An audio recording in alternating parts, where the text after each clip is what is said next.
அனைவருக்கும் A அன்பு Buck வணக்கம். surface-to-air நான் missile J system Lalitha fires a missile. MG It travels தெரிந்து almost கொள்வோம். at 3 times the speed நான் of sound இப்போது, and carries a ஒரு விஷயம் 9N314M பற்றி, model warhead. சொல்ல Inside it is an இருக்கிறேன். explosive அது core எது surrounded by பற்றி 2 என்றால், mantles containing Malaysia preformed iron airline fragments. MH Radar 17. guides it to its target, இதை பற்றி where it is நான் இப்போ detonated வீடியோ by எடுக்கிறேன். means of a proximity Okay? fuse. MH A Buck 17 surface-to-air missile can reach an altitude of airplane 80,000 வந்து, feet and above the cockpit of Ukraine, MH17. About Russia 800 preformed நாடு fragments இருக்குதுல்ல, perforate the அந்த aeroplane. This Vladimir impact, Putin combined with the blast of the அவரு explosion, causes the பிரசிடென்டா cockpit இருந்த and the business நாடு Russia Ukraine எல்லையில் வந்து சண்டை போட்டுக்கிட்டு இருந்தாங்க. ரஷ்யாவும் யுக்ரைன் நாட்டுக்காரங்களும் ஆயுதங்களை வச்சு எல்லாம் சண்டை போட்டுக்கிட்டு இருந்திருக்காங்க. அந்த சமயத்தில் MH17 airplane, Malaysia airline MH17 அந்த வழியாக பறந்துக்கிட்டு போயிருக்குது. ஸோ இப்போ இது வந்து ரொம்ப நாளாக அந்த ஏரோப்ளேன் வந்து அந்த வழியாக தான் பறந்துக்கிட்டு போயிருக்குது. ஸோ அப்போ அந்த சமயம் 17ஆம் தேதி 7வது மாதம் 2014 சுடுற அன்னைக்கும் ஏரோப்ளேன் அங்கே தான் அந்த வழியாக தான் அப்படி பறந்துக்கிட்டு போயிருக்குது. எப்போவும் அந்த வழியாக தான் போய்கிட்டு இருக்கும் போல் இருக்குது.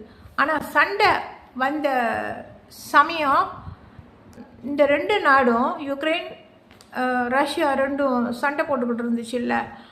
அந்த சமயம் MH17 ஏரோப்ளேன் அந்த வழியாக அப்படியே பறந்து போயிருக்குது இல்லை. யுக்ரைன் எல்லை வழியாக அப்படியே வந்து மலேசியாவுக்கு வர்றதுக்கு இருந்திருக்குது. எப்போவும் அந்த வழியாக தான் வந்துக்கிட்டு இருக்கோம். ஸோ அப்போ இவங்க சண்டை போட்டப்போ அந்த MH17 ஏரோப்ளேனை சுட்டு வீழ்த்திக்கிட்டாங்க. ஏரோப்ளேனு உள்ள எல்லா பேசஞ்சரும் எல்லாம் இறந்துட்டாங்க. ஒருத்தர் அந்த பாடி மட்டும் ஆஷ் கிடச்சிது, சாம்பல் கிடச்சிது. சிலரோட கொஞ்சம் உடம்பு கிடச்சிருக்குன்னு நினைக்கிறேன். ஸோ இது வந்து எங்கள் மலேசியா நாட்டு ஏர்லைன் சம்மந்தப்பட்ட ஒரு விமான விபத்து. ஸோ இது பற்றி நான் பேச இருக்கேன். நான் வந்து இதுக்கு பிறகு நான் வீடியோ எடுக்க போகிறேன். அது வந்து 15, 16, 17 இந்த டைமில் நான் அப்லோட் பண்ணுவேன். அதில் தான் எல்லாம் விளக்கமாக சொல்லுவேன். MH17 பற்றி எல்லாம் விளக்கம் அதில் தான் இருக்கும்.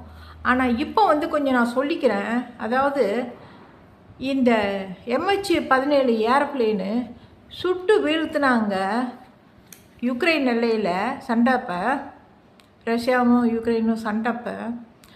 ஸோ இப்போ அந்த MH17